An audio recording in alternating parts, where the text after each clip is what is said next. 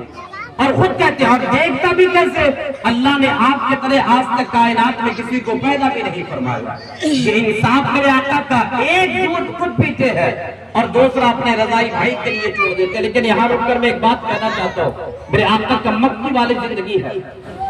اور آپ کو معلوم ہے آج جو لوگ صاحب سردار ہوتے ہیں نا, وہ انصاف کی محفل میں جب بیٹھتے ہیں بیٹھک میں, وہ سر دیکھ کر انصاف کر رہے ہوتے ہیں, وہ خاندان اور برادری دیکھ کر انصاف کرتے ہیں. لیکن آؤ میرے آقا کی زندگی مکے کے اعلیٰ خاندان اور سب سے اعلیٰ قبیلے کی خاتون ہے جو چوری کے جرم میں پکڑی جاتی ہے. اور آپ کو معلوم ہے میرے آقا نے کہا اسلام یہ کہتا ہے کہ چور کے ہاتھ کو کاٹ دیا جائے. اسلام یہ کہتا ہے میرے ہاتھ کو چور کے ہاتھ کو کاٹ دیا جائے. اللہ اکبر کبیرہ. وہ اس قبیلے کے بڑے بڑے لوگ دوڑے دوڑے آئے. میرے آقا کے ایک صحابی سے کہا ذرا اپنے پیغمبر سے کہو نا کہ اسلام کا وہ قانون جو ہاتھ کاٹنے کا, ہم اعلیٰ خاندان کے ہیں, ہمارا قبیلہ اعلیٰ ہے, محمد سے کہو نا اس حد کو جو انہوں نے جاری کیا ہاتھ کاٹنے کا, اس سے اپنے آپ کو روک لے. میرے آقا کا چہرہ لال ہوا اور میرے آقا کا جملہ سنے. میرے آقا کیا فرماتے سنو, وہ اعلیٰ خاندان اور اعلیٰ قبیلے کی بیٹی ہے. اگر میری بیٹی فاطمہ بھی اگر چوری کے جرم میں پکڑی جاتی تو محمد اپنی بیٹی کے ہاتھ کو کاٹنے سے منع نہیں فرماتا. یہ انصاف ہے میرے آقا کا, چہرہ دیکھ کر انصاف نہیں بلکہ دین جو کہتا ہے, شریعت جو کہتی ہے, میرے آقا اس حساب سے انصاف فرمایا کرتے تھے. میرا جملہ کیا تھا, میرے آقا پر جس نے بھی احسان کیا ہے میرے آقا نے سب کے احسان کا بدلہ چکا دیا. کیونکہ آج یہ بھائیوں نے اس محفل کو سجایا ہے اور یقینی طور پر ان کی بھی بہنیں ہوئی اور ہم میں سے اکثر لوگوں کے پاس بہنیں ہیں. لیکن میرے آقا نے جس ماں حضرت حلیمہ کا دودھ پیا ہے, میرے آقا نے اس رضائی بہن کا حق کس طرح ادا کیا اور ذرا اس پہ بلایا جائے. ہمارے یہاں کیا ہے, میں نے شعر پڑھا تھا, طریق مصطفیٰ کو چھوڑنا ہے وجہ بربادی, کسی سے ہوتی ہے قوم بے اقتدار. ہمارے یہاں ہم بہن سے محبت کرتے کب تک, جب تک ماں باپ زندہ ہے. اور جو ہی ماں باپ انتقال کیا, اب ہم سوچتے ہیں کہ اگر ماں باپ کو انتقال کر گئے اب بہن باپ کی زمین دولت بانٹ کے لے جائے گی, اب ہم مسلمان اپنی بہن سے نفرت کرنے لگ جاتے ہیں. اے اللہ کے بندو, آپ یہ کیوں نہیں سوچتے کہ اللہ تبارک و تعالیٰ نے آپ کو بہن کا دونا حصے کا حقدار بنایا ہے. آپ اگر 1 روپے کے مالک ہیں, آپ کی بہن 58 کی مالک ہے. لیکن سنو, مسلمانوں کے معاملات چونکہ میں تحریک بیداری سے جڑا ہوا ہوں, مجھے معلوم ہے سب سے زیادہ زمینی وواد یا کیس سب سے زیادہ اگر کورٹ کچہری میں پہنچتا ہے تو وہ مسلمانوں کا پہنچ رہا ہوگا. اب ذرا غور کریں, جس بہن کو شریعت نے آپ کے آدھے کا مالک بنایا ہے, اگر آپ نہیں دیتے ہو نا, وہ بہن پھر جا کر کیس کرتی ہے. اور سنو, جب آپ کے معاملات زیادہ کھانے میں جائیں گے, کیس کے معاملے زیادہ پہنچیں گے وہاں, آج آپ بہن کو آپ نے آدھا دینے کو تیار نہیں ہو, پھر ایک قانون ایسا نافذ ہوگا کہ باپ اور ماں کے حصے میں بہن آپ کے برابر کے حصے دار بن جائے. اس لیے کوشش کریں, شریعت نے جس کا جو حق رکھا ہے ہم اس حق کو ادا کریں, ورنہ کیا ہوگا, مرنا آپ کو بھی ہے. ایسا نہیں کہ بہن بھائی سب کا دبا کے رکھ لو گے تو آپ لمبی زندگی پالو گے, ایسا نہیں ہے. مرنے کے بعد اللہ کو آپ کو حساب دینا ہے. جس صاحب کے جنازے میں شامل ہوا نا, 50 بیگھے 52 بیگھے کا ان کا 1 پلاٹ تھا, لیکن دیکھیں آج وہ چھوڑ کر گئے. ان کے کفن کو میں نے پہنایا ہے, ان کے کفن میں ایک جیب بھی میسر نہیں آئی ہے. بھائی ساری زمین جائیداد دولت یہی سب کچھ رہنے کی چیزیں ہیں, ہمارے ساتھ جائے گا تو صرف ہمارا اعمال جائے گا. اس لیے اپنوں کا جو حق بنتا ہے آپ اس کو کما حق کو ادا کرنے کی کوشش کریں. جملہ کیا تھا, میرے آقا پر جس نے احسان کیا, ہر احسان کرنے والے کا بدلہ میرے آقا نے چکا دیا. مکی زندگی ختم ہوئی, میرے آقا ہجرت کی, مدینہ پہنچے, اور جب مدینے میں مسلمان پہنچے نا, اسلام بڑی آسانی سے ہم تک نہیں پہنچا, بڑی شدتیں اٹھائی ہے اللہ کے نبی اور صحابہ کرام رضوان اللہ تعالیٰ علیہ مجمعین نے. ایک وہ دور تھا کہ مسلمان چپ کر اذان دیتا اور چپ کر نماز پڑھتا. یہ تو حضرت عمر فاروق جب ایمان لائے اور 40 لوگ ہو گئے مسلمان, تو ایک جماعت بن گئی. عمر فاروق نے اعلان کیا, یا رسول اللہ اگر آپ سچے, آپ کا دین سچا, تو میں عمر جب اسلام لایا ہوں نا, اب چھپ کر عبادت نہیں ہوگی بلکہ علی اعلان اللہ کی توحید کا اقرار کیا جائے گا. حضرت عمر فاروق کا یہ جملہ, اور سنیں, میرے آقا کی مدنی زندگی ہے, اور مسلمان اور کافروں کے درمیان جب جنگ ہوئی نا تو مسلمانوں کو اللہ نے کامیابی دی, اور مسلمان کچھ کافروں کو قیدی بنا کر اپنے پاس لے کر آئے. اور آپ کو معلوم ہے جب کل کوئی قیدی بنا کر لایا جاتا، کوئی پکڑ کر لایا جاتا تھا نا، تو فدیہ دے کر، پیسہ دے کر، درہم و دینار سونے چاندی دے کر اسے آزاد کرایا جاتا تھا۔ جب مسلمان اس قیدی کو پکڑ کے لائے نا، تو وہ قیدی کسی اور قبیلے کا رہے، بلکہ میرے آقا کی رضائی بہن حضرت سیما کے قبیلے کے وہ کفار تھے، وہ قیدی تھے۔ اور اس قیدی اور سرداروں نے پیسے اکٹھا کرنا شروع کیا کہ محمد نے ہمارے قیدیوں کو پکڑ لیا ہے، چلو ہم اپنے قیدی کو چھڑائیں گے۔ اور چندہ کرتے کرتے حضرت سیما کی دہلیز پہ پہنچے۔ کہا سیما کچھ چندہ دو۔ حضرت سیما نے کہا محمد نے ہمارے کچھ لوگوں کو قیدی بنایا، اسے آزاد کر لیا۔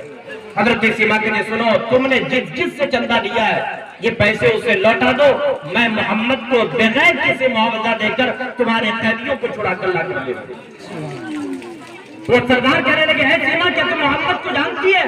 حضرت سیما کہتی ہاں، محمد تو میرا ویر ہے، میں بچپنے میں محمد کو اپنے گود میں کھلایا کرتی ہوں۔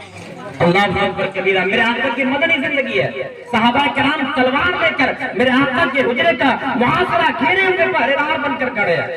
حضرت سیما دیہات کی خاتون ہے، آواز دیہات کی عورتوں کی بلند ہوتی ہے۔ حضرت سیما چیخ کے چلاتے ہوئے جا رہی ہے میرے آقا کی دہلیز پر۔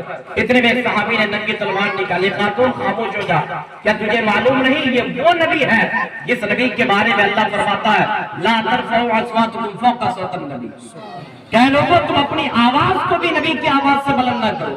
اور تم ہو جو اتنی چلا رہے، ہم قریب تھا کہ وہ صحابی حضرت سیما کی جسم سے گردن کو جدا کر دیتے۔ حضرت سیما نے کہا، اے سنو، تم جس محمد کے پہرے دار ہو نا، اس محمد سے جا کر بہو، کہہ دو کہ اس کے گھر پہ اس کی بہن سیما آئی ہوئی ہے۔ اللہ اکبر کبیرہ۔ ذرا بہن کا استقبال کرنا سیکھے، اپنی بہن سے محبت کرنا سیکھے۔ میرے آقا سے صحابہ نے جا کر کہا، یا رسول اللہ، ایک خاتون آئی ہے جو اپنے آپ کو آپ کی بہن کہتی ہے۔ میرے آقا پریشان ہوئے، میری تو کوئی بہن نہیں ہے۔ اس نے کہا، یا رسول اللہ، وہ دیہات کی خاتون کہتی وہ آپ کی بہن ہے۔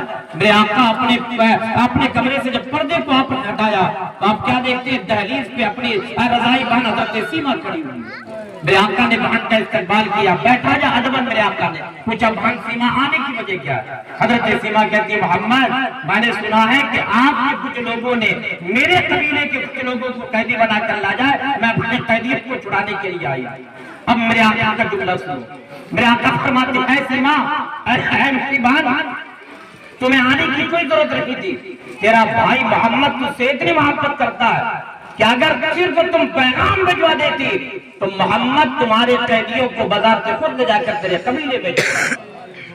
ذرا غور کریں، کون کہتے ہیں؟ میرے آقا کہتے ہیں، کفار کے لیے کہتے ہیں، اپنے پان کے دل کو خوش کرنے کے لیے۔ سیما تجھے آنے کی ضرورت نہیں ہے، اگر تو خبر دے دیتی تیرا بھائی محمد تیرے قیدیوں کو چھوڑنے کے لیے تیرے قبیلے میں پہنچ جاتا۔ میرے آقا نے قیدیوں کو بھی چھوڑا، حضرت سیما بھی چلی گئی۔ میرے آقا صحابہ سے مخاطب ہوئے اور کہنے لگے، میرے صحابیوں، کیونکہ میں جب بھی قیدیوں کو چھوڑتا تھا میں آپ سے مشورہ کرتا تھا، لیکن میں نے آج آپ سے مشورہ نہیں کیا۔ صحابہ عرض کرتے، یا رسول اللہ، ہمارے جان ہمارے مال سب کچھ آپ کا ہے یا رسول اللہ، آپ جو کرے وہی اچھا ہے، لیکن یا رسول اللہ ہم آپ سے پوچھنا چاہتے ہیں، ہمارا یہ عریضہ ہے، آج آپ نے خلاف عادت کام کیوں کیا؟ آج آپ نے ہم سے مشورہ کیوں نہیں کیا؟ میرے آقا فرماتے ہیں، سنو اور اس اصول کو گاٹ باندھ لو۔ میرے آقا فرماتے ہیں، اگر گھر پہ بہن آ جائے تو بہن کو راضی کرنے کے لیے بھائی کو کسی سے مشورے کی ضرورت نہیں پڑتی ہے، بس یہی اصول کا پابند بن جاؤ۔ اگر گھر پر تیری بہن آ جائے، بیٹے کو پوچھنے کی ضرورت نہیں ہے کہ تیری بیوی کو کیا دینا ہے، بیوی کو پوچھنے کی ضرورت نہیں ہے کہ تمہاری نند کو کیا دینا ہے۔ تعلیم پہ بہن آئی ہے، بہن جو مانگ لے اس کو وہی عطا کر دو۔ یہی میرے آقا علیہ الصلوۃ والتسلیم کی پیاری سنت ہوا کرتی ہے۔ اللہ فرماتا ہے، لقد کان لکم، 2 بج گیا، 2 بجے محفل کا اختتام کرنا تھا۔ صرف یہ پیغام دے کر مسلمانوں اب بھی وقت ہے، غنیمت جانے ہم اپنی زندگی کو اور اپنے آقا کی بتائے ہوئے باتوں پہ عمل کر کے اپنی زندگی کو آباد